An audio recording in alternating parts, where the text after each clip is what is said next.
So in this video, I'm going to show you how to use the subtotal function in Google Sheets whenever you're trying to find the average total of data that's been filtered.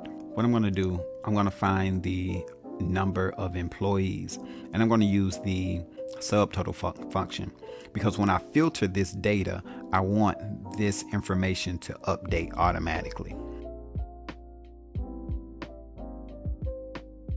And what you need is a function code and the range of data. So if I click this little arrow and I get more information on the function code, I learn that these are the function codes. 1 is average, 2 is the count, 3 count A, 4 max, and so on and so forth.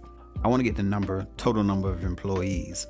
So I'm going to use the count code. So that'll be number 2. And now the range, I'm going to use this range here.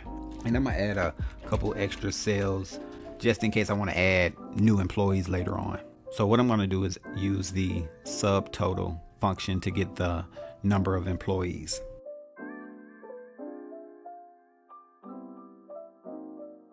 And I'm going to use the function code number 3 for count A.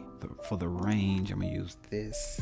When I do that, I don't want to autofill. It's going to give me the number of employees that are in this data set. Next, for the salary total, I'm going to do the exact same thing.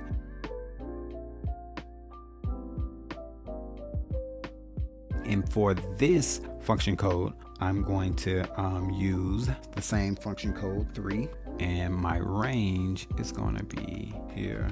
And so for my total salaries, I'm going to use my function code for the subtotal function is going to be 9. So I'm going to enter 9, and I'm going to use this data range. And that gives me my total salaries. Now my average salary, I'm going to use the function code 1.